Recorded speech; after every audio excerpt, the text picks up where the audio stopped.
ये है कि यदि मैं बात करूं, अभी तक मैंने जो आपको पढ़ाया है वो ये पढ़ाया है कि फिजिक्स में आवेश क्या होते हैं, दो आवेश होते क्या हैं, प्लस और माइनस आवेश होते हैं, चीजों पर कैसे आवेशित हो जाती है, हमारे आसपास चीजें आवेशित हो रही होती हैं, बारिश के मौसम में दिक्कत चली जाती है, जाहिर सी बात है। हम कुचालकों को भी आवेशित कर सकते हैं, चालकों को भी आवेशित कर सकते हैं। आवेश करने की दो तकनीकें हैं। घर्षण के द्वारा आवेशित किया जा सकता है, किसी चीज को मैं रब करूं यदि तो आवेश किया जा सकता है। दूसरा जो है वो प्रेरण के द्वारा भी आवेशित किया जा सकता है। कोई कांच की छड़ को मैं यदि धातु के पास लाऊंगा तो वो आवेशित हो सकती है।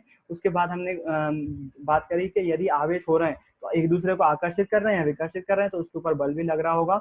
वो बल कितना होगा वो कूलाम ने बता दिया, उसका सदिश निरूपण कर लिया हमने। फिर उसके बाद देख लिया कि एक चार्ज पर अगर दो से अधिक चार्ज लगा रहे हो बल तो क्या होगा, उस केस में क्या होगा, सुपरपोजिशन प्रिंसिपल क्या होता है, वो उसके बारे में बात कर ली। आज इन्हीं सब चीजों को हम प्रैक्टिकली थोड़ा सा और जानने वाले हैं। जो अभी तक अपन ने देखा वो एक बार फिर से मैं वो प्रोफेसर का वीडियो आपको दिखाने वाला हूँ, जिनका नाम है वॉल्टर लुइन, है ना। वॉल्टर लुइन का एक और वीडियो दिखाने वाला हूँ मैं अब आपके साथ ऐसी अप्रोच में चलने वाला हूँ जैसा कि अभी तक चल रहा हूँ मैं। डेरिवेशन आएगा तो बिल्कुल आपको डेरिवेशन करके भी बताऊंगा।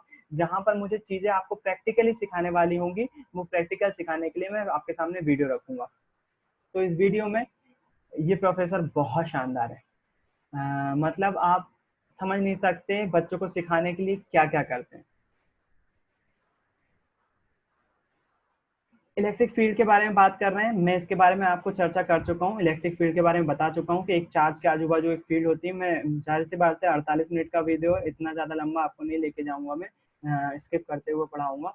इलेक्ट्रिक फील्ड के बारे में हम बात कर चुके हैं। जाहिर सी बात है, यदि यहाँ पर एक कोई प्लस क्यू चार्ज है और एक छोटा क्यू भी चार्ज है ना, एक प्लस क्यू प्लस चार्ज है और यहाँ पर क्यू चार्ज है, तो इस पर जो है वो जाहिर सी बात है एक फोर्स लगा रहा होगा, है ना। और उनके बीच की डिस्टेंस कितनी है, आर है। तो वो एक फोर्स लग रहा होगा, प्रोफेसर वही बताना चाह रहे हैं कि क्यू जो है उस पर एक फोर्स लगाएगा, तो वो फोर्स वेक्टर क्वांटिटी में होगा और उसको हम कूलॉम्स लॉ के द्वारा बिल्कुल क्यू इंटू के लिख सकते हैं, डिवाइडेड बाय आर स्क्वायर।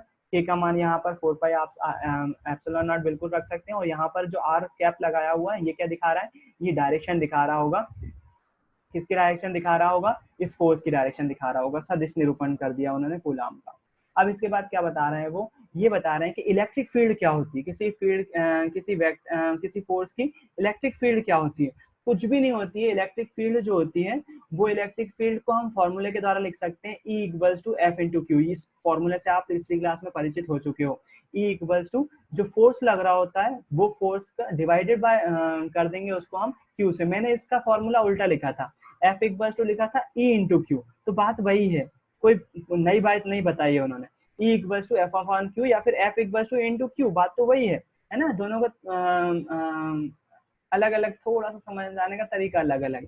इसी चीज को उन्होंने जो है वो इसके फॉर्म में लिख दी, एफ की वैल्यू पुट कर दी यहाँ पर, तो ये चीज यहाँ पर वो हो गई। अच्छा, यहाँ पर क्यू पॉजिटिव होगा और ये वाला क्यू नेगेटिव होगा, तो फोर्स की डायरेक्शन इस साइड हो जाएगी और कुछ नहीं, है ना। फोर्स की डायरेक्शन जो है वो अपोजिट हो जाएगी, इस चार्ज की डायरेक्शन में हो जाएगी और यहाँ पर माइनस हो जाएगा, और कुछ भी फर्क नहीं पड़ने वाला है ना। हम लेकिन पॉजिटिव चार्ज केवल सिंपल के लिए लेते हैं, यहाँ पर कोई कॉम्प्लेक्सिटी ना हो इसलिए हम इसको पॉजिटिव चार्ज ले रहे थे, और कोई लेने का रीजन इतना कोई बड़ा नहीं, है ना।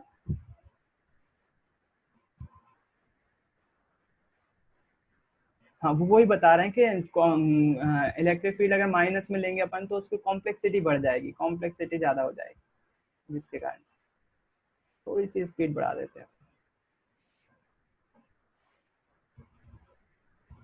और इसकी यूनिट जो है वो न्यूटन अपॉन कूलॉम होती है। आप सभी पिछली क्लास में देख चुके हैं बहुत अच्छे से, लेकिन थोड़ा सा प्रैक्टिकल देख लें अपन इसका, है ना। अब ये इनकी बात ये निराली है जो अभी यहाँ आपके सामने बताने वाले हैं। एक प्रोजेक्टर पे इन्होंने बताया कि यहाँ पर यदि कोई +3 क्यू, किसी चार्ज की वैल्यू 3 कूलॉम है, वो भी किसका, +3 कूलॉम है, तो इलेक्ट्रिक फील्ड जो दिखेगी वो कुछ इस तरह से दिख रही होगी प्रैक्टिकली। जो आपको वेक्टर दिख रहा है ना, ये लाइन एरो नहीं है, ये वेक्टर है। ये चार्ज जो रखा हुआ है इसकी फील्ड कुछ इस प्रकार के वेक्टर से दिख रही होगी, रियलिटी में कुछ ऐसे दिख रही होगी, है ना। फिर उसके बाद इसी चीज को जो है वो माइनस के लिए बताएंगे। तो ये एक विशेषता प्रकार की बता रहे हैं, वो विशेषता के बारे में आज चर्चा करेंगे अगर टाइम मिल गया तो। देखो एरो यहाँ पर नजदीक नजदीक है और जैसे जैसे ये दूर जाते जा रहे हैं इनके बीच में डिस्टेंस बढ़ता जा रहा है है ना। जैसे जैसे दूरी बढ़ रही है वैसे वैसे इनके बीच का गैप भी बढ़ता हुआ जा रहा है। तो ये जो है इलेक्ट्रिक फील्ड के बारे में बताता है। इलेक्ट्रिक फील्ड जैसे जैसे दूर जाते जाते हैं वैसे वैसे कम होती जाती है, उसकी स्ट्रेंथ जो है वो कम होती जाती है। अच्छा, यहाँ पर इन्होंने एक और चार्ज रखा हुआ है, उस पर कितना आवेश है, -1 कूलम चार्ज है, एक -1 कूलम चार्ज है। तो यहाँ पर देखो फील्ड की डायरेक्शन चेंज हो गई, इसकी तरफ आ रहे हैं सदिश, जो वेक्टर दिखा रहे हैं इसके इससे बाहर जा रहे थे, और इसमें वेक्टर कहाँ आ रहे हैं, इसकी और आ रहे हैं, इसके अंदर आ रहे हैं, है ना। मतलब माइनस चार्ज में जो फील्ड होती है वो अंदर की तरफ आ रही होती है, चार्ज की तरफ आ रही होती है इलेक्ट्रिक फील्ड। तो वो माइक्रो कूलम भी हो सकता है, कूलम भी हो सकता है, डायरेक्शन इतनी रहने वाली है, वो ये बोलना चाह रहे हैं। और आइडियल चार्ज, ये बात अचंभा करने वाली है, आइडियल चार्ज मतलब एक आदर्श कूलम की बात करें तो उसकी जो इलेक्ट्रिक फील्ड होती है, जो विद्युत क्षेत्र होता है उसका, वो अनंत होता है, इन्फिनिटी होता है ना। तो वो किसी आवेश के आजू बाजू जो विद्युत क्षेत्र होगा वो इन्फिनिटी होगा, लेकिन जाहिर सी बात है प्रैक्टिकली ऐसा पॉसिबल नहीं है। तो प्रैक्टिकली जो है वो जैसे जैसे डिस्टेंस बढ़ती आती है वो ना के बराबर हो जाता है ना। फिर उसके बाद यहाँ पर ये बोर्ड पर आ रहे हैं और अब ये आपको बताना चाह रहे हैं कि यदि आपने, ये तो अभी दो चार्ज के लिए देख लिया, यदि दो से ज्यादा चार्ज होंगे तो इलेक्ट्रिक फील्ड के साथ क्या होने वाला है। यहाँ पर ये दो तीन चार्ज बना रहे हैं, Q1, Q2, Q3 और Q4। QI चार्ज लिख दिया, Q4 की जगह QI चार्ज लिखा उन्होंने। और वो उन्हें बोला है अगर इस पॉइंट की बात करें तो इस पर इसकी जो इलेक्ट्रिक फील्ड होगी वो किस प्रकार से, इलेक्ट्रिक फील्ड इस पॉइंट पर, ये इतने सारे चार्ज हैं तो सभी की अपनी अपनी इलेक्ट्रिक फील्ड होगी। आपको पता है एक चार्ज के आजू बाजू इलेक्ट्रिक फील्ड होती है, हर एक चार्ज के आजू बाजू इलेक्ट्रिक फील्ड होगी। वो वेक्टर इधर से जा रहे होंगे, अब डिपेंड करेगा, यदि ये प्लस होगा तो इस साइड जा रहे होंगे, ये प्लस होगा तो बाहर की तरफ जा रहे होंगे, माइनस होगा तो अंदर आ रही होगी इलेक्ट्रिक फील्ड। तो बोल रहे हैं इन सभी चार्ज के कारण पॉइंट पी पर इलेक्ट्रिक फील्ड कैसी होगी, इस पर, इस पॉइंट पर अगर हम देखना चाहें तो इलेक्ट्रिक फील्ड कैसी होगी, है ना। तो यदि प्लस, जाहिर सी बात है इसका हमको वो लेना पड़ेगा, इससे प्लस माइनस है कि नहीं। तो यदि ये प्लस चार्ज है तो इलेक्ट्रिक फील्ड जो होगी वो इस डायरेक्शन में होगी, अगर ये नेगेटिव है तो इलेक्ट्रिक फील्ड किस डायरेक्शन में होगी, इसी की डायरेक्शन में होगी। इसको E2 मान लिया। Q3 के बारे में देखें तो Q3 अगर वो नेगेटिव है तो इसकी डायरेक्शन में किस साइड होगी, इसकी फील्ड की डायरेक्शन इस साइड हो रही होगी, है ना। बिल्कुल मेरे ख्याल से क्लियर है, सिंपल सी बात, इसकी डायरेक्शन में, अपोजिट डायरेक्शन में हो रही होगी। अगर पॉजिटिव होगा तो इसके रिपेल कर रहा होगा, ये माइनस होगा तो अट्रैक्ट कर रहा होगा। तो जो टोटल ईपी होगा, ईपी मतलब इस बिंदु पर इलेक्ट्रिक फील्ड बता रहे हैं, पी बिंदु पर इलेक्ट्रिक फील्ड होगी, वो तीनों चार्जेस के योगफल के बराबर होगी, है ना। E1 plus E2 plus E3 तीनों इलेक्ट्रिक फील्ड के योगफल के बराबर होगी। और यहाँ पर ये क्या कर रहे हैं, जो अपन ने वहां पर सिग्मा वाला फॉर्मूला देखा था, एक चार्ज पर अनेक चार्ज के कारण जो फोर्स के लिए अपन ने सिग्मा के रूप में फॉर्मूला लिखा था, वहां पर फोर्स के लिए लिखा था अपन ने फॉर्मूला, यहाँ पर ये वही फॉर्मूला सिग्मा के तौर पर इलेक्ट्रिक फील्ड के लिए लिख दे रहे हैं, है ना, सिग्मा के तौर पर। तो ये वाली चीज आपके एक बार थोड़ी सी समझने वाली बात है, लेकिन मेरे ख्याल से समझ में आ रहा होगा। वो फॉर्मूले अपन ने क्या करा था, कॉमन ले लिया था इन सब चीज का, यहाँ पर आई लिख दिया इन्होंने, आई की वैल्यू चेंज हो रही है तो सिग्मा ऑफ ई, मतलब वही बात है, आई की वैल्यू आप 1 रखो, 2 रखो, 3 रखो, कुछ भी का रखो, जैसे सिग्मा लगा हुआ है तो जितनी भी रखोगे सबको ऐड करते जाना है। इस ऊपर वाले फॉर्मूले को उन्होंने जो है वो सिग्मा आई ई वेक्टर आई लिख दिया है, हालांकि इस फॉर्मूले का आप जहां तक यूज नहीं कर रहे होंगे, है ना। इलेक्ट्रिक फील्ड को भी हम सुपरपोजिशन के द्वारा सॉल्व कर सकते हैं। बोल रहे हैं क्या सुपरपोजिशन, ये सुपरपोजिशन के बारे में थोड़ी सी इन्होंने एक स्टेटमेंट दिया, वो सुपरपोजिशन का स्टेटमेंट सुन लीजिए क्या इन्होंने बोला है। इन्होंने बोला है कि सुपरपोजिशन के द्वारा आप ये इलेक्ट्रिक फील्ड बात ज्ञात कर सकते हो, जाहिर सी बात है। बोल रहे it is obvious that the superposition principle works, क्या सही में ऐसा हमेशा होगा कि सुपरपोजिशन हमेशा काम करेगा, तो आंसर है नहीं। और अगर आप पूछते हो क्या ये सही में काम करता है, तो बिल्कुल हाँ, बिल्कुल सुपरपोजिशन बिल्कुल काम करता है। How do we know it works, हमको कैसे पता चलेगा ये काम करेगा, because it's consistent with all our experimental result. तो जो सुपरपोजिशन का प्रिंसिपल है, जो सिग्मा वाला फॉर्मूला आता है, वो बहुत सारे प्रैक्टिकल के आधार पर उसको डिजाइन किया गया है, उसको डिराइव किया गया है, इसलिए उसमें शक की कोई गुंजाइश नहीं है। लेकिन वो हमेशा काम नहीं करता है। वही उन्होंने बोला कि हमेशा काम करता है सुपरपोजिशन प्रिंसिपल, नहीं। क्या काम करता है, बिल्कुल। काम करता है। क्यों काम करता है, कैसे पता चलेगा काम करता है, तो वो उसको आपको थोड़ा सा वैज्ञानिकों पर भरोसा करना पड़ेगा। लोगों ने उसको प्रैक्टिकली एक्सपेरिमेंटल रिजल्ट के आधार पर डिराइव किया इसके कारण। तो सुपर पोजिशन प्रिंसिपल को हमको स्वीकार करना पड़ेगा। बोर्ड देखो कितना शानदार है, जैसे ही बोर्ड पर लिखना हो जाता है बोर्ड को ऊपर की तरफ धकेल देते हैं। तो वो आसानी से लिख पाते हैं नए बोर्ड पर। बच्चों को एक ही चीज को, इतना बड़ा बोर्ड है, इतनी बड़ी क्लासरूम है, वाकई ऐसा होना चाहिए एजुकेशन, ऐसा होना चाहिए कॉलेज जिसमें आप पढ़ रहे हैं। जाहिर सी बात है बच्चे कॉलेज में पढ़ रहे हैं। अब ये बोल रहे हैं यदि मैं इस पॉइंट पर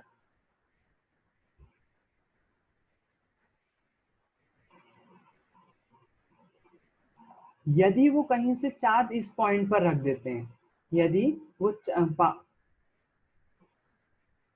यदि वो चार्ज कहीं से भी लाकर इस पॉइंट पर रख देते हैं तो उस चार्ज पर लगने वाले फोर्स का जो वैल्यू होगी, आपने क्या करा, क्यू चार्ज उन्होंने जेब से निकाला और पी पॉइंट पर रख दिया, उस पर यदि हम फोर्स की बात करें, टोटल इक्विवेलेंट फोर्स कितना होगा, वो होगा उसी जो फोर्स निकला होगा वो Q इंटू ई हो रहा होगा, मतलब इलेक्ट्रिक फील्ड इंटेंसिटी, वही फोर्स वाला फॉर्मूला जो अपन ने स्टार्टिंग में देखा, बस उन्होंने इसको बटे में लिख दिया था। तो वो डिपेंड करेगा उस चार्ज पर कि हमने कितना चार्ज इस पॉइंट पर रखा हुआ है ना। यदि हमको फोर्स ज्ञात करना है इस पॉइंट पर, तो वो किस पर डिपेंड करेगा कि उन्होंने जेब से निकाल के कौन सा चार्ज यहाँ पर रखा हुआ है। ज्यादा ध्यान देने की जरूरत नहीं है, मतलब ये बोलना चाह रहे हैं कि यदि हम किसी फोर्स की बात करें तो वो इलेक्ट्रिक फील्ड के साथ साथ उस चार्ज पर डिपेंड करेगा कि हमने कितने कूलाम चार्ज उस पर रखा हुआ है। मल्टीप्लाई कर देंगे हम इलेक्ट्रिक फील्ड इंटेंसिटी का, हमको क्या पता चल जाएगा, उस चार्ज पर नेट फोर्स पता चल जाएगा, कितना बल लग रहा है अलग अलग चार्जेस के द्वारा, है ना।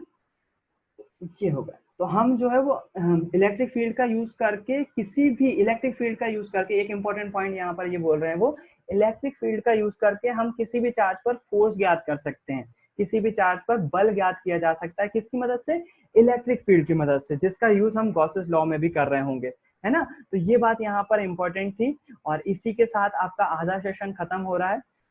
एक बार कंटिन्यू करते हैं। अरे ये क्या हो गया, अरे भाई हट जा।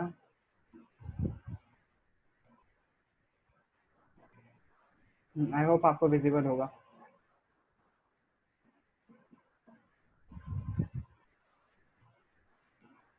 देखो बोर्ड उन्होंने ऊपर खिसका दिया, एक और बोर्ड खिसका सकते हैं, मस्त इतना लंबा चौड़ा बोर्ड मिल जाए पढ़ाने के लिए तो, लेकिन उसके हिसाब से पढ़ने वाले भी होना चाहिए, मतलब पढ़ाने के लिए डेरिवेशन भी होना चाहिए। यहाँ पर दो चार्ज रखे हुए हैं, +3 चार्ज पर है, एक पर -1 चार्ज है, एक पर -1 कूलाम है, एक पर +3 है। यहाँ पर बोलना क्या चाह रहे हैं वो,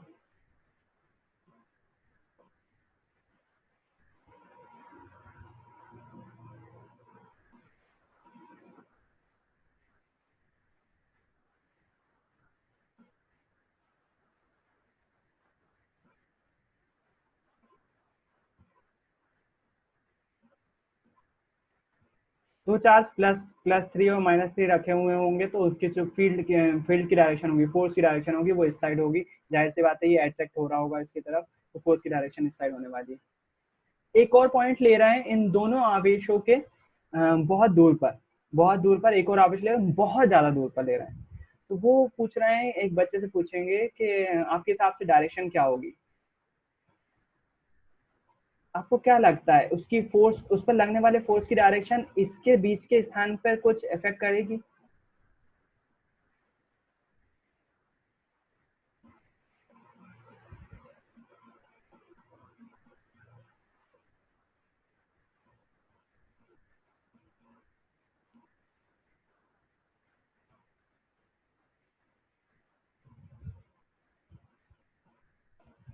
अब दिक्कत यहाँ पर ये समझाना आपको ये चाह रहे हैं, यदि यहाँ पर दो आवेश रखे हुए हैं तो जाहिर सी बात है ये एक दूसरे को अट्रैक्ट कर रहे होंगे, फोर्स लगा रहे होंगे, +3 और -1 है। यहाँ पर हमने एक चार्ज बहुत ज्यादा दूर रख दिया, उस पर कौन सा बल लगेगा, ये माइनस के कारण लगेगा या +3 के कारण लगेगा।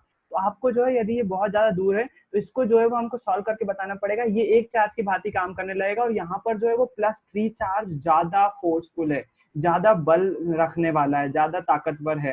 तो इस पर जो काम कर रहा होगा, यदि यहाँ पर प्लस, यहाँ पर परीक्षण आवेश रखा हुआ है जिसको हम नॉर्मली प्लस लेते हैं, प्लस क्यू लेते हैं, उस पर इस आवेश के कारण से बल लग रहा होगा जो कि क्या होगा, इसको रिपेल कर रहा होगा, इसको धक्का दे रहा होगा, वो वाला बल लग रहा होगा, है ना। ये जरूर इसकी तरफ खींच रहा है। इसको आप फोर्स लाइन की तरफ से समझाएंगे तो वो ज्यादा अच्छा है, आप समझ जाओगे इस चीज को। यहाँ पर देखो,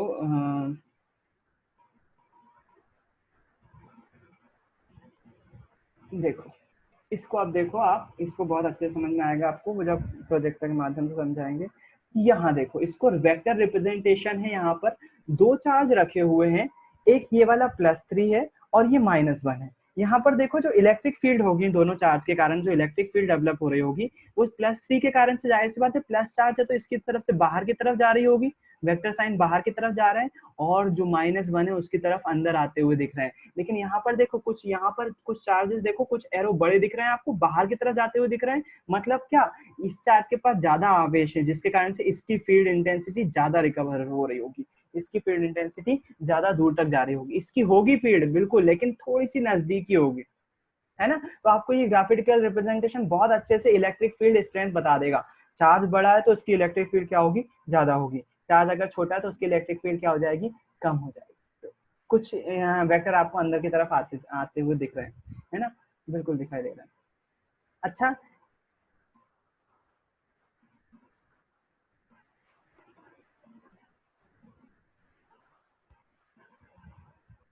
अगर आप इससे थोड़ा सा दूर हो जाते हो, इस दोनों चार्ज कॉन्फ़िगरेशन से थोड़ा सा दूर हो जाते हो, है ना,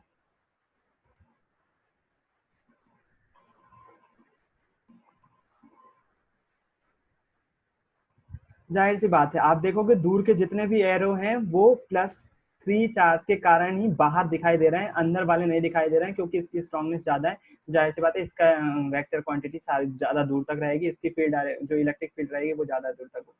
अच्छा, यहाँ पर यदि कोई आप चार्ज रखते हो इस पॉइंट पर, तो यहाँ पर वो ये बोल रहे हैं कि यार एक चार्ज तो, एक स्थान तो एक ऐसा होगा जहां पर इसका चार्ज बाहर जा रहा होगा और इसके कारण से अंदर आ रहा होगा। तो एक पॉइंट तो कहीं ना कहीं हर चारों तरफ एक पॉइंट तो ऐसा होगा जहां पर जो है फोर्स की वैल्यू 0 होगी, इलेक्ट्रिक फील्ड 0 होगा। क्यों? क्योंकि इसके कारण से वो आवेश बाहर जा रहा होगा और ये जो है उसको अंदर ले रहा होगा। तो हर एक जगह पर एक पॉइंट तो बिल्कुल होगा जहां पर इलेक्ट्रिक फील्ड क्या होगी, 0 होगी, क्योंकि वो एक दूसरे के आवेश को क्या कर दे रहे होंगे, कैंसिल कर दे रहे होंगे, है ना। अब यहाँ पर एक और चीज इलेक्ट्रिक फील्ड लाइंस के बारे में आपको बता रहे हैं कि इसी चीज को जो उन्होंने वेक्टर के माध्यम से दिखाया ना, इसी चीज को हम इसको लाइंस के माध्यम से भी दिखा सकते हैं। कि यहाँ पर आपको इसी वही डायग्राम में वहां एरो के माध्यम से दिखाया था, यहाँ पर लाइंस के माध्यम से बता दी है, और यहाँ पर आपको वो आपको इलेक्ट्रिक फील्ड लाइंस यानी कि विद्युत बल रेखाओं से परिचित करवाना चाहते हैं। जैसे आपको चुंबक के केस में मैंने बताया था, चुंबक का जो क्षेत्र होता है, चुंबक की बल रेखाएं होती है, हमने प्रैक्टिकल के माध्यम से उसकी खींची हुई है बल रेखाएं, वैसे ही इलेक्ट्रिक फील्ड की भी कुछ बल रेखाएं होती हैं, उससे परिचित करवाना चाहते थे। इसलिए उन्होंने पहले वेक्टर के माध्यम से समझाया और फिर उसी को बोल दिया कि देखो इसी वेक्टर को यदि मैं लाइन के माध्यम से लिखना चाहूं तो यहाँ पर ये जो लाइंस दिखाती हैं, ये दिखाती हैं इलेक्ट्रिक फील्ड लाइंस यानी कि विद्युत बल रेखाएं, है ना। विद्युत बल रेखाएं कुछ ऐसी हो रही होती हैं, यहाँ प्लस वाले चार्ज से बाहर जाती हुई दिखाई दे रही हैं और यहाँ पर जो है वो माइनस की तरफ आती हुई दिखाई दे रही है, क्योंकि माइनस चार्ज की तरफ विद्युत बल रेखाएं अंदर की तरफ प्रवेश करती हैं। तो यहाँ पर कोई ऐसा है बिल्कुल पॉइंट होगा जहां पर ये विद्युतीय क्षेत्र का मान क्या हो जाएगा, 0 हो जाएगा, है ना। तो विद्युतीय बल रेखाओं के बारे में चर्चा कर रहे हैं, उसके बारे में अभी थोड़ी देर में मैं चर्चा करने वाला हूँ, उसकी विशेषताओं के बारे में भी चर्चा करने वाला हूँ, मैं आपके सामने बात करूंगा उसके बारे में, है ना। तो थोड़ा सा आगे बढ़ते हैं अपन।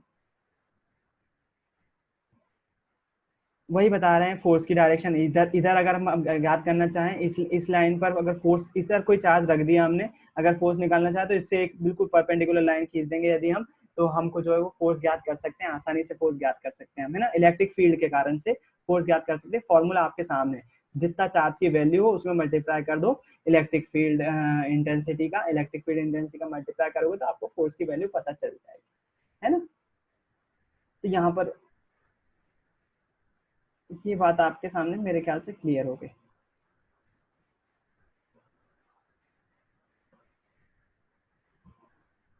अच्छा, यहाँ पर उन्होंने एक बहुत अच्छा कंपैरिजन करा है, ये बोल रहे हैं कि आप यहाँ पर एक चीज कंपेयर कर सकते हो, जो प्लस चार्ज होता है वो एक हेयर ड्रायर देखा, हेयर ड्रायर ब्लोअर जो होता है जिससे हवा बहुत ज्यादा स्पीड से निकल रही होती है, तो यहाँ पर जो है वो प्लस जो चार्ज होता है वो एयर ड्रायर में से निकल रही है, हवा के माध्यम से होता है। तो प्लस चार्ज में से जैसे इलेक्ट्रिक फील्ड लाइन निकल रही है ना, जैसे ब्लोअर से हवा निकलती है वैसे स्पीड से निकल रही होती है।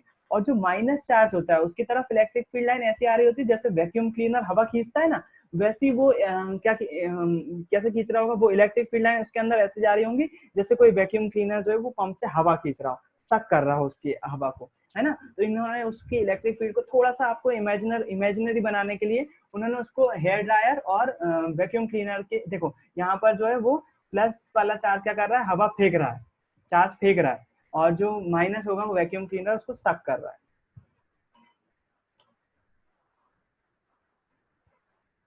यहाँ पर एक प्रॉपर्टी बता दी उन्होंने इलेक्ट्रिक फील्ड लाइन की, जिसकी प्रॉपर्टी के बारे में मैं चर्चा करने वाला हूँ अभी।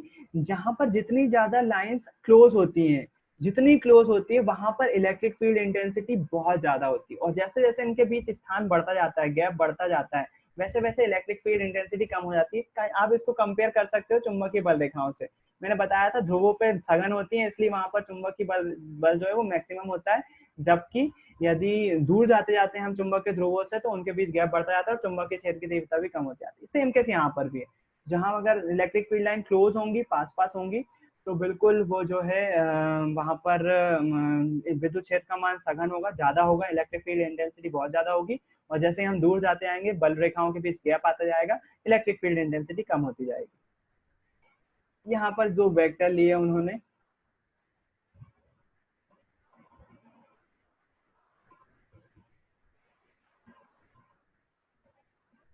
2 मिनट, सर का फोन आ रहा है। मैं यहाँ पर यदि हम बात करें ग्रेविटेशनल फोर्स से कंपेयर कर रहे हैं उसको,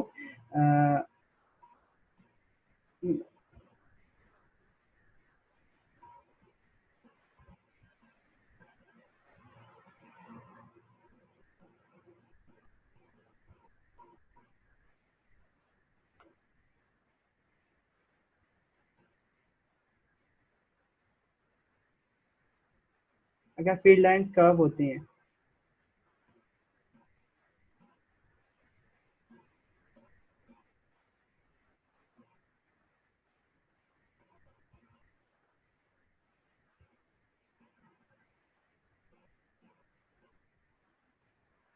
वो ये बोल रहे हैं कि इलेक्ट्रिक फील्ड के कारण से जो इसकी डायरेक्शन होती है, चार्ज की डायरेक्शन होती है, उसको चेंज किया जा सकता है ना। उसकी चेंज कैसे किया जा सकता है, जैसे यहाँ पर यदि मान लीजिए इलेक्ट्रिक फील्ड बिल्कुल सीधी सीधी है तो इस केस में जरूर उसको चेंज नहीं किया जा सकता। उस जैसे ग्रेविटी में नीचे खींच रही होती है चीज, वैसे यहाँ पर भी हो रहा होगा, उसको चेंज नहीं किया जा सकता। लेकिन इलेक्ट्रिक फील्ड लाइन आपने देखा कर्व में होती है, तो इसको देखो यहाँ पर अगर चार्ज इस इलेक्ट्रिक फील्ड लाइन में, तो ये इस डायरेक्शन में फोर्स लगा रहा होगा, और इसके कारण इस जैसे ही इसकी लाइन चेंज होगी, ये चार्ज इस फील्ड में आ जाएगा, तो फोर्स किस साइड लग रहा होगा, इस साइड लग रहा होगा। मतलब हम जो चार्ज को जो है वो अपने हिसाब से मूव कर सकते हैं, कर्व कर सकते हैं, ट्रेजेक्टरी ऐसे इस डायरेक्शन में ऐसे ऐसे मूव करता जाएगा वो, है ना। तो मतलब हम आसानी से उसको मूव कर सकते हैं, उसकी डायरेक्शन चेंज कर सकते हैं। फिर से एक प्रैक्टिकल बात,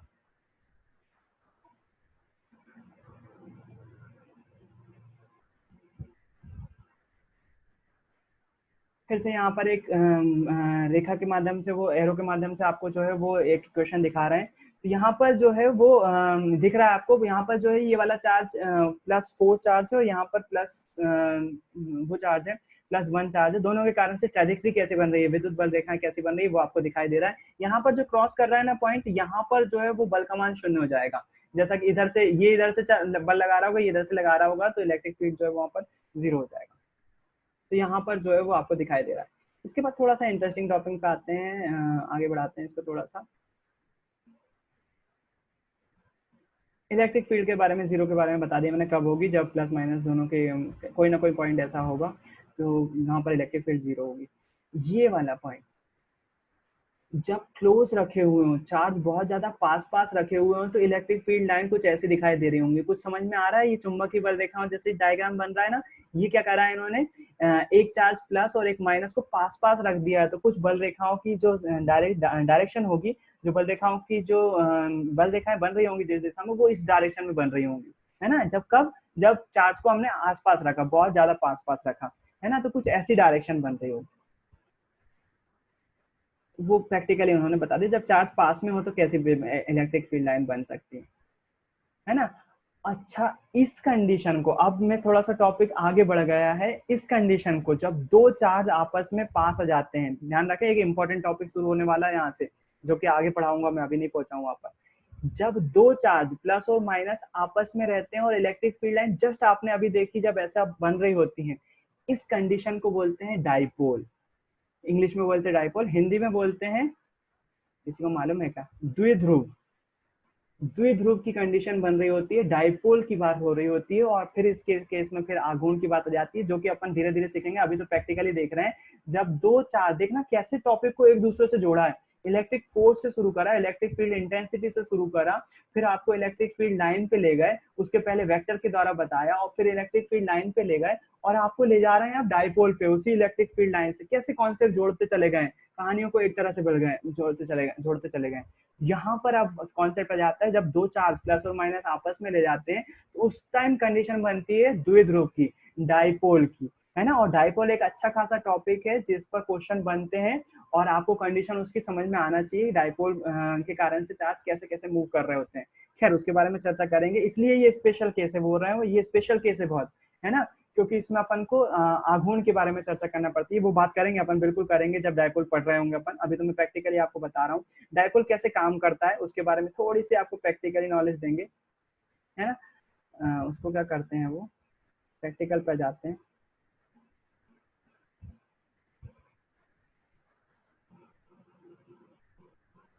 अब इसके केस में इलेक्ट्रिक फील्ड कॉन्फ़िगरेशन थोड़ी सी कॉम्प्लिकेटेड हो जाएगी, और उस कॉम्प्लिकेशन के अपने ही यूज है ना। क्या फिजिक्स में बहुत ज्यादा कॉमन है डाइपोल, इस बात को ध्यान रखें आप, है ना, वही ये भी बोल रहे हैं।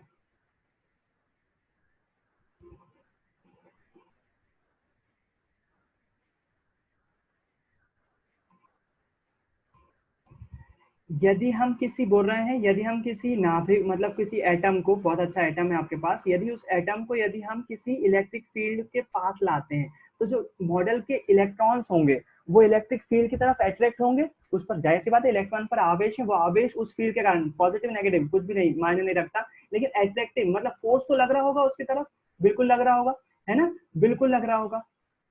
और वो डिपेंड करता है पॉजिटिव चार्ज कैसे जाएंगे और इलेक्ट्रॉन कैसे जाएंगे, दोनों पे डिपेंड करता है वो, है ना। मतलब एक कॉम्प्लेक्स सिचुएशन बन रही होगी, नाभिक उसके अपोजिट जाने की कोशिश, या फिर उसकी तरफ अट्रैक्ट हो रहा होगा इलेक्ट्रिक फील्ड की तरफ, और इलेक्ट्रॉन दूर जाने की कोशिश कर रहे होंगे, अपने आप में अजीब नहीं है, क्या बोल रहे हैं वो, एक एटम को यदि हम इलेक्ट्रिक फील्ड के पास ला रहे हैं, इलेक्ट्रिक फील्ड के कारण से नाभिक प्लस आवेश है, उस पर अलग प्रभाव पड़ रहा होगा, और इलेक्ट्रॉन पर नेगेटिव आवेश है, उस पर अलग प्रभाव पड़ेगा, एक कॉम्प्लेक्स सिचुएशन बन जाएगी ना। ये कॉम्प्लेक्स सिचुएशन जो है वो डाइपोल मूवमेंट के कारण से बनती है, डाइपोल के फिनोमेना के कारण से बनती है, जो कि आपको बिल्कुल पढ़ाया जाएगा, है ना, उसके अपने यूज है।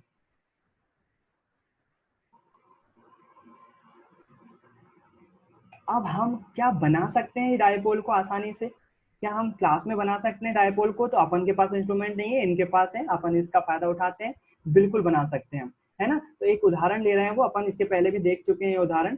इनके पास दो बॉल्स हैं, धातु की बॉल्स हैं, उस बॉल्स पे ये जो कांच की ये वाली जो छड़ है, ये रबर की छड़ है ना, अगर हम इसको चार्ज करना चाहें तो बिल्ली के फर से इसको खींच सकते हैं, ये बिल्कुल चार्ज हो जाएगा। ये दो धातु के गोले हैं, इसके पास यदि हम ये छड़ लाते हैं रबर की, तो ये नेगेटिव आवेश होगी, जाहिर सी बात है। एक बात यहाँ पर मैं क्लियर कर दूं, जो रबड़ की छड़ पे यदि हम बिल्ली की चमड़ी घिसते हैं तो उस पर ऋण आवेश आ जाता है, आपकी बुक में लिखा हुआ है, आप बुक पर देखिएगा। यदि हम किसी ध्यान से सुने, रबर की छड़ पर बिल्ली का फर घिसते हैं, घर्षण करते हैं, तो रबर की छड़ पर ऋणावेश आ जाते हैं। यहाँ पर देखिए डायग्राम में आपके पास दो धातु की बॉल्स रखी हुई हैं, जो कि एक दूसरे को टच कर रहे हैं, अभी टच नहीं कर रही हैं, लेकिन अगर मान लीजिए टच कर भी रहे हैं तो इस पर जो है वो क्या हो जाएगा, जैसे हम छड़ पास लाएंगे तो अगर टच कर रहे होंगे, मान लीजिए दोनों टच कर रहे हैं, तो क्या हो जाने वाला है, इस साइड धनावेश आ जाने वाला है, और उसके विपरीत साइड ऋणावेश होने आ जाने वाला है। क्लियर है ना ये मामला। तो अपन ने अगर ये छू रहे हैं एक दूसरे को, टच कर रहे हैं, बिल्कुल आप बोले तो पपी ले रहे हैं एक दूसरे की यदि, तो ये क्या होने वाले हैं, धातु जो के इलेक्ट्रॉन से होंगे वो क्या हो जाएंगे, अगर मैं कांच की छड़ इसके पास लाता हूँ तो इस दोनों, ये पूरा एक धातु की बात ही काम करेगा, और इसके जितने भी धनावेश होंगे वो एक साइड इस साइड वाले पे हिस्से पे आ जाएंगे, और जो इलेक्ट्रॉन होंगे, जो ऋणावेश होंगे, वो इसके अपोजिट साइड हो जाएंगे। क्यों? क्योंकि इसको आवेश करेगा ना, प्रेरण द्वारा आवेशन पढ़ा है अपन ने, बिल्कुल होगा ऐसा, है ना। तो ये अगर चिपके हुए हैं तो ही ऐसा होगा। और यदि हम इसको अलग कर दें, ये इनका बड़ा इंटरेस्टिंग चीज होता है, इनकी क्लास में कुछ बच्चे आ जाते हैं और बोलते हैं, एक बच्चा लेट आता है तो उसको डरा के जाता है। देखना इस सिचुएशन को, देखना वहाँ की पढ़ाई अजीब है, मतलब पता नहीं कौन सी यूनिवर्सिटी के लोग हैं ये। इस चीज को देखना, दो ये पढ़ा रहे हैं, टीचर कितना सीरियस होकर आसानी से पढ़ा रहे हैं। देखना बता रहे हैं कि सेपरेट हो जाएगा यदि अगर हम इनको अभी चिपके हुए थे। देखो बीच क्लास में क्या होता है, don't be let that means you pretty boy.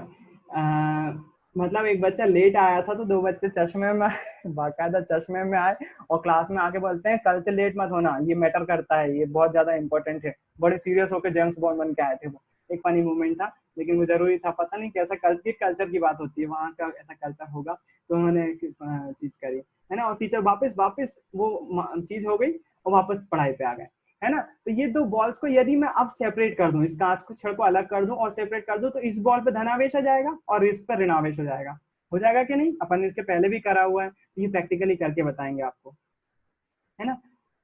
दो अलग अलग पोलरिटी हो जाएगा। तो हम करके देखते हैं, इसको बोल रहे हैं एक्सपेरिमेंट करके देखते हैं कैसे, और पता कैसे चलेंगे वो बड़ा इंटरेस्टिंग पॉइंट है। देखना हमको पता कैसे चलेगा कि आया है धनावेश या ऋणावेश, देखना ध्यान से देखना, बहुत अच्छी चीज सीखने को मिलेगी यहाँ पर। तो यहाँ पर जो है वो एक प्रोजेक्टर तैयार कर लेते हैं और इस पे एक इलेक्ट्रोस्कोप लगा लेते हैं, वो वही पत्ती वाला इलेक्ट्रोस्कोप जिसमें पत्तियां चिपकती हैं और अलग हो जाती हैं, है ना। ये पत्तियां रखी हुई है उन्होंने, उसको बड़ा करके दिखा दिया है ताकि वो आप पत्ती को आसानी से देख सके, बच्चे वहां के प्रोजेक्टर पे देख सकें। तो ये दो पत्तियां हैं, इलेक्ट्रोस्कोप को उन्होंने प्रोजेक्टर पे दिखा दिया है। अब वो क्या कर रहे हैं, ध्यान से देखना थोड़ी सी बात को। अगर सेम चार्ज आएगा तो ये दोनों एक दूसरे के दूर हो जाएंगी, और अपोजिट चार्ज आएगा तो पास हो जाएगी। अपोजिट सेम चार्ज तो आ जाएगा, माइनस माइनस आ सकता है, प्लस प्लस आ सकता है। यहाँ जैसे कि मान लो पहली बार में ऋणावेश आ गए, ऋणावेश यदि आ गए तो दोनों दूर हो जाने वाली। अगर इसी केस में अगर एक बार में धनावेश आ गया तो भी दूर हो जाने वाली। तो फिर पता कैसे चलेगा किस पर ऋणावेश है किस पर धनावेश है, अभी थोड़ा सा देखते जाओ समझ में आएगा। ये दो धातु की बॉल है, इन्होंने टचिंग करते हुए रख दी, दोनों एक दूसरे को टच कर रहे हैं। अब इन्होंने एक रबर की छड़ ली, उस पर जो है वो बिल्ली के फर से उसको नेगेटिवली चार्ज कर लिया, घिस लिया, उसको रब कर लिया, तो वो नेगेटिवली चार्ज हो जाएगी। अब क्या करते हैं, ये इसको पास लाते हैं धातु के, और क्या होने वाला है, इस वाले गोले पर इस वाले पृष्ठ पर पूरे धनावेश इकट्ठे हो जाएंगे और दोनों टच कर रहे हैं क्योंकि एक बॉल की भांति काम कर रहे हैं। तो इसको ये दूसरे वाले गोले के दूसरे सिरे पर कैसे हो जाएगी, ऋणावेश आ जाने वाला है, होने वाला है ना। ऐसे इस पर धनावेश, इसके पीछे वाले पर ऋणावेश, और इन्होंने क्या करा, इसको बॉल्स को अलग अलग कर दिया। देखो बीच का जो दोनों एक दूसरे टच थे, उन दोनों को अलग कर दिया। अब क्या बोल रहे हैं, ये वाला गोला को इलेक्ट्रोस्कोप के पास ले गए, जाहिर सी बात है इस पर कोई ना कोई आवेश है, धनावेश भी हो सकता है ऋणावेश भी, अभी हमें पता नहीं है। इलेक्ट्रोस्कोप के पास ले गए तो स्ट्रिप में कुछ फर्क पड़ेगा, देखते हैं स्ट्रिप पे क्या असर पड़ता है। देखो स्ट्रिप के बीच का डिस्टेंस देखो, पहले कहाँ था और अब कहाँ था, स्ट्रिप देखी कि नहीं देखी। देखो पहले ये दोनों स्ट्रिप चिपकी हुई थी, अब इलेक्ट्रोस्कोप है, जाहिर सी बात है इस पर आवेश आ गया कोई सा, या तो धनावेश हो सकता है ऋणावेश, कुछ भी हो सकता है। उस इन दोनों पे जैसे दोनों सेम आवेश आ गया तो दोनों एक दूसरे से क्या हो गई, दूर हो गई, है ना। मतलब क्या हो गया, ये पक्के में आवेशित हुआ है। आवेशित कौन सा आवेश हुआ पता नहीं, पोलैरिटी कौन सी है नहीं पता, है ना। लेकिन अब पता चलेगा, कैसे पता करेंगे। अब देखना जाहिर सी बात है, हम अगर इस वाले गोले को लाएंगे तो ये धनावेशित होगा यदि, तो भी स्ट्रिप को दूर जाना है, और अगर ऋणावेशित होगा तो भी दूर जाना है। मतलब यदि आप देखना, अगर मैं इलेक्ट्रोस्कोप के पास धनावेशित चीज लाऊं तो दोनों स्ट्रिप पे धनावेश जाएंगे, दोनों एक दूसरे से दूर हो जाएंगी। अगर मैं उसके बीच ऋणावेशित चीज लाऊं तो भी दोनों स्ट्रिप पर जो है ऋणावेश जाएगा और दोनों दूर हो जाएंगी। तो हम पता कैसे लगेंगे कि कौन सा धनावेशित है, पोलैरिटी कौन सा ऋणावेशित है, उसका आंसर यहाँ पर बहुत अच्छे से दिया हुआ है इन्होंने।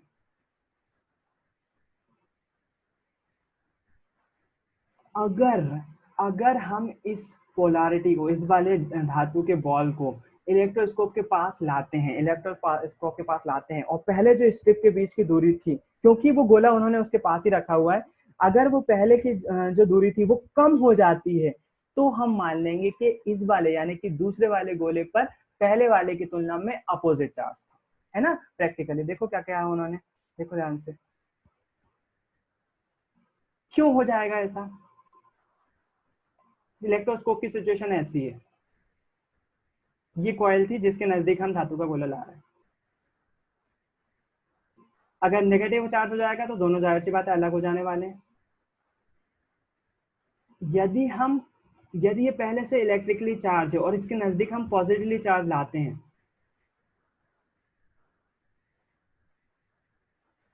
इसके कारण से ये चीज, ये यहाँ पर रखा हुआ धातु का इलेक्ट्रॉन जो है वो इसकी तरफ गति करेंगे, किसकी तरफ, इस गोले की तरफ अट्रैक्ट होंगे ना, इस पर धनावेश है, इसकी तरफ आएंगे, और जो पहले से स्ट्रिप खुली हुई थी वो क्या हो जाने वाली है, क्लोज हो जाने वाली, चिपक जाने वाली है ना। और यदि हम यहाँ पर नेगेटिव वाला रखते हैं और यहाँ पर पहले से पॉजिटिव वाला था, थोड़ा सा ध्यान देना, थोड़ा सा सोचना घर पर, इसके बारे में बहुत अच्छे से समझ में आएगा ये चीज। और पहले से हमने नेगेटिव चार्ज वाला रखा था, और यदि यहाँ पर हम पॉजिटिव वाले को चार्ज लाते हैं तो क्या हो जाने वाला है, ये इलेक्ट्रॉन इसकी तरफ अटैक करेंगे और ये और ज्यादा खिल जाएगी। तो अब हमको देखना ये है कि अब ये स्ट्रिप पास आती है दूसरे वाले को लाने पर या फिर दूर जाती है। तो ये लाते हैं पास, ये रखा हुआ है पॉजिटिव वाला उसके पास, ये नजदीक लाते हैं, देखो स्ट्रिप में क्या असर होने वाला है। ये लाए इसके पास, देखो नजदीक आई, देखो जा रही, मतलब क्या हो जाएगा, पहले जो इन्होंने रखा था वो पॉजिटिवली चार्ज था, और जो बाद में रखा वो नेगेटिवली था। मुझे मालूम है यहाँ पर थोड़ी सी कंफ्यूजन हो सकती है, यहाँ पर थोड़ा सा दिक्कत हो सकती है, मैं आपको वीडियो की लिंक दे दूंगा, बहुत अच्छे से आप देखते रहिएगा बाद में। लेकिन यहाँ पर इस प्रैक्टिकल को वीडियो देखने से पहले एक बार सोचिएगा, हमने क्या करा, नेगेटिवली चार्ज लाया, यहाँ पर दो धातु की बाल थी, दोनों को अलग कर लिया, एक पर धनावेश है, एक पर ऋणावेश है, हमको पता नहीं है किस पर क्या है। हम क्या करेंगे, इलेक्ट्रोस्कोप के पास लाएंगे, सेम चार्ज होगा तो वो दूर हो जाएगा, लेकिन आप पता क्या चलेंगे कौन सी पोलरिटी कौन सी है। तो हमने उसके पास एक और बॉल रखी हुई है, उस बॉल के कारण से क्या होगा, नेगेटिव चार्ज इसकी तरफ जाएंगे तो वो कम हो जाना चाहिए। एक बार सोचिएगा, बहुत अच्छे से समझ में आएगा चीज, अपने आप से समझ में जाएगी आपको चीज, है ना। ये प्रैक्टिकल चीज है, यकीन मानो इसका कोई भी आपका कोर्स से लेना देना नहीं है, लेकिन ये इंटरेस्ट जगा देगी आपको डायपोल मूवमेंट में, है ना, इसलिए मैं बता रहा हूँ। तो जाहिर सी बात है, ये देखो स्ट्रिप इतनी दूर थी, है ना। तो ये प्रैक्टिकल मेरे ख्याल से आपको समझ में आ गया होगा। आगे बात करते हैं दूसरी चीज की, डायपोल। एक और डायपोल, बाकी बात खत्म नहीं हुई, एक और प्रैक्टिकल देखो इसकी। ये इलेक्ट्रिक फील्ड बना रहे हैं जहां तक है, अगर हम इलेक्ट्रिक फील्ड में कोई डायपोल ले आए, अब देखना थोड़ी सी चीजें कैसे आगे बढ़ रही हैं। डायपोल था, एक प्लस चार्ज एक माइनस चार्ज साथ में रखे हुए थे, अगर हम वो दोनों चार्जों को किसी और फील्ड में ले जाएं, किसी इलेक्ट्रिक फील्ड में या फोर्स ऑफ ऐसी फील्ड में ले जाएं जहां पर फोर्स ऑलरेडी है, तो उसका मूवमेंट क्या होने वाला है ना। तो मूवमेंट क्या होने वाला है, देखो जैसे ये इन्होंने क्या करा, एक इनके पास एक डेमोस्ट्रेट करने के लिए हाथ में ये लगा हुआ है, दो आवेश लगे हुए हैं, एक साइड जो है वो धनावेश है, एक साइड ऋणावेश है। जिसकी साइड ये एरो आता हुआ दिखाई दे रहा है वो ऋणावेश है, और जिसकी तरफ से जाता हुआ दिखाई दे रहा है वो धनावेश है ना, ये डायपोल है। और इस डायपोल को यदि हम किसी इलेक्ट्रिक फील्ड में रखते हैं तो ये इलेक्ट्रिक फील्ड क्या करने वाली है, इस पर बल लगाने वाली है, और ये डायपोल घूमने वाला है पक्के में। तो यहाँ पर फिर टॉर्क की बात आ जाती है, जिसको हम हिंदी में बोलते हैं आघूर्ण, है ना। ये घूमना चालू कर देगा ना इस डायरेक्शन में, ऐसे ऐसे घूमेगा, रोटेट करेगा, तो वो आघूर्ण क्या होता है अपन डिस्कस करेंगे अगली क्लास में बहुत अच्छे से। मुझे मालूम है वो फिजिक्स का पाप होगा आपका जो आपने किया होगा 11th क्लास में, लेकिन जैसे वेक्टर का पाप धोया था वैसे आघूर्ण का पाप भी धोएंगे अपन, नो वरी उसके बारे में, है ना। मैं आपको चर्चा करूंगा उसके बारे में। अब थोड़ा सा प्रैक्टिकली बात करते हैं, इन्होंने क्या कर दिया इसके मूवमेंट को समझने के लिए, तो कि क्या हो रहा है एक प्रैक्टिकल करके बता रहे हैं वो। तो ये क्या कर रहे हैं, एक स्टैंड रखा हुआ था जिसमें मेटल रॉड लगी हुई है, उस डायपोल को उस एक मेटल रॉड से कनेक्ट कर रहे हैं। जब कनेक्ट कर दिया तो ये एक तरह की, एक प्रकार की मेटल बन जाएगी। देखना क्या बोल रहे हैं वो, जो उनके पास डायपोल था, डायपोल में दो आवेश थे, दो आवेश को, दोनों धातु की बॉटल को यदि एक मैं रॉड से कनेक्ट कर दूं तो ये एक वस्तु बन जाएगी। जैसा वो किसिंग करते हुए जो बॉल्स धातु के, मेटल के बॉल्स थे, वो जैसे हो रहे थे एक धातु बन गए थे, वैसे यहाँ डायपोल के साथ भी हो जाएगा। डायपोल को अगर मैं टच कर दूं तो वो एक धातु की तरह बन जाएंगे, वही बोलना चाह रहे हैं ये, है ना। बहुत अच्छा प्रैक्टिकल है, थोड़ा सा ध्यान देना समझना। अब क्या कर रहे हैं वो, एक छोटा सा वेंडीग्राफ रखा हुआ है यहाँ पर। वेंडीग्राफ किस लिए यूज करते हैं, वेंडीग्राफ जनरेट का यूज करते हैं किसी चीज को आवेश करने के लिए। अब उनको ये नहीं पता है कि ये इलेक्ट्रिक फील्ड जनरेट जो कर रहा है वेंडीग्राफ वो पॉजिटिव कर रहा है या नेगेटिव कर रहा है, हमको नहीं पता चलेगा, है ना। लेकिन मान लिया उन्होंने कि पॉजिटिवली। वेंडीग्राफ दोनों तरह के चार्ज उत्पन्न करते हैं, धनावेश भी ऋणावेश भी। अभी उन्होंने मान लिया कि पॉजिटिव डायरेक्शन में वो कर रहे हैं, तो अब होगा क्या, ये जो एक बॉटल, एक जो ध्रुव बना है, पूरा एक वस्तु बन गई, उसके इलेक्ट्रॉन इसकी तरफ आकर्षित होने वाले हैं। तो ये वाला बॉल जो है वो नेगेटिव हो जाएगा, ये वाला धनावेशित हो जाएगा कि नहीं, क्योंकि वेंडीग्राफ क्या है, धनावेशित है, तो इलेक्ट्रॉन इस गोले पे आ जाएंगे क्योंकि जुड़े हुए हैं ये लोहे की रॉड से। तो ऐसा होने वाला है, बिल्कुल होने वाला है ना। इलेक्ट्रॉन इस लाइन, इस रॉड के थ्रू आएंगे और इस गोले में जाएंगे, ये वाला नेगेटिवली चार्ज हो जाएगा और ये वाला धनावेश। अब उन्होंने क्या करा, उस रॉड को हटा दिया, उस रॉड को हटा दिया। अब क्या हो जाएगा, ये वाला गोला जो डायपोल का था वो धनावेशित हो जाएगा, और ये वाला जो है वो नेगेटिव हो जाएगा ना। बिल्कुल सिंपल सी बात है, कुछ भी नहीं।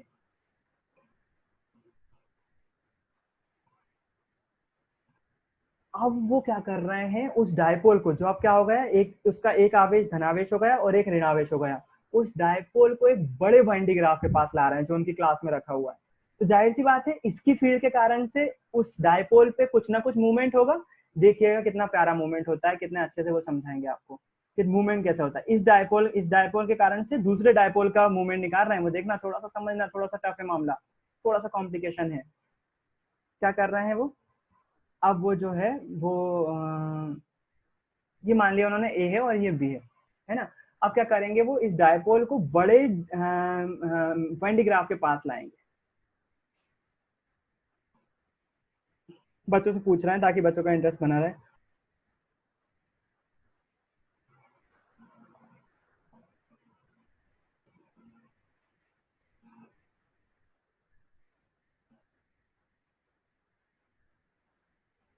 वो बोल रहे हैं अगर वो दो दो डायपोल को नाम दे दिए ए और बी, यदि ए इस साइड जाता है, इसकी फील्ड में लाएंगे तो जाहिर सी बात है मूवमेंट होगा। यदि ए इसकी तरफ आकर्षित होता है तो बोलेंगे हम दोनों ही डायपोल, जो दोनों ही वाइंडी ग्राफ जनरेटर थे, वो धनावेश जनरेट कर रहे थे, धनावेश हो रहे थे।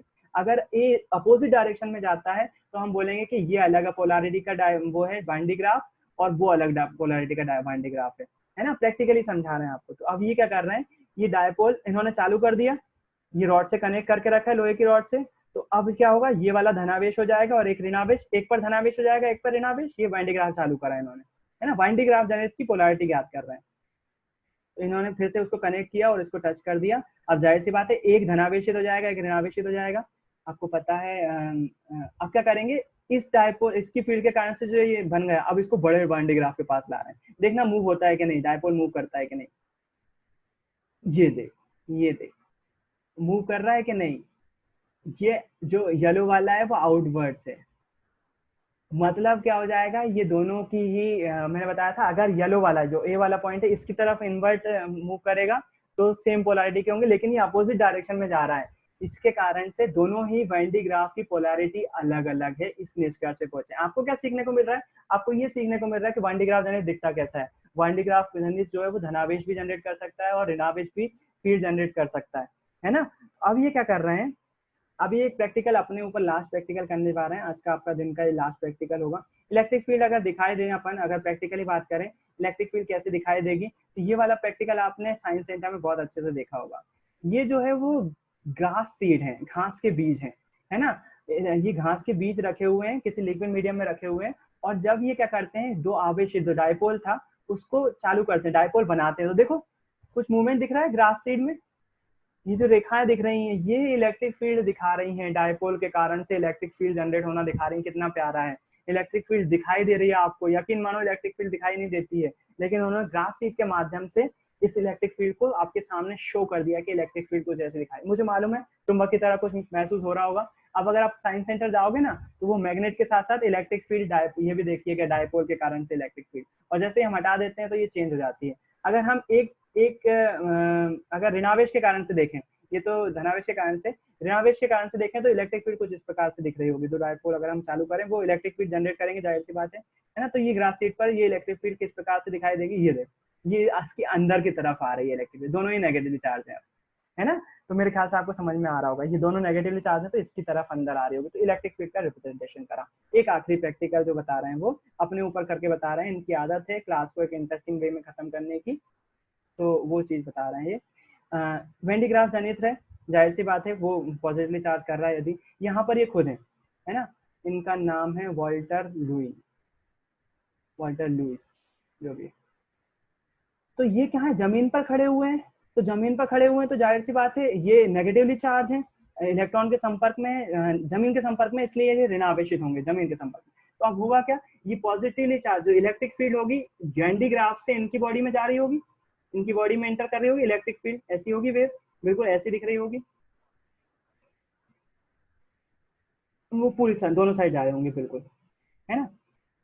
तो इलेक्ट्रिक फील्ड ऐसी जा रही होगी। अब देखना थोड़ी सी इंटरेस्टिंग मामला आने वाला है यहाँ पर, इलेक्ट्रिक फील्ड कैसे चेंज होती है उसके बारे में बात करने वाला।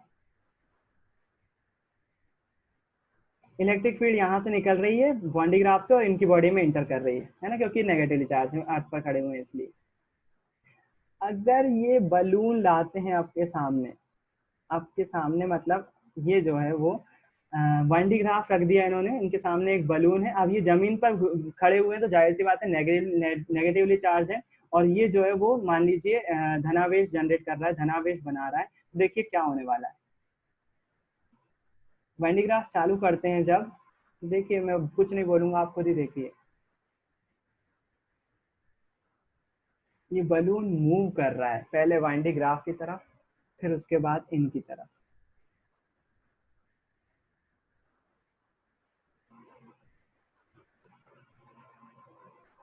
बड़ा ही इंटरेस्टिंग प्रैक्टिकल है, इसके बारे में सोचिएगा, क्योंकि टाइम कम है। मैं इसके बारे में आपको केवल बता देता हूँ क्या हो रहा है यहाँ पर। यहाँ पर हो रही है पोलैरिटी चेंज, कैसे हो रही है उसके बारे में सोचिएगा। वाइंडी ग्राफ मान लीजिए धनावेश जनरेट कर रहा है, और इन पर जो है वो ऋणावेश है।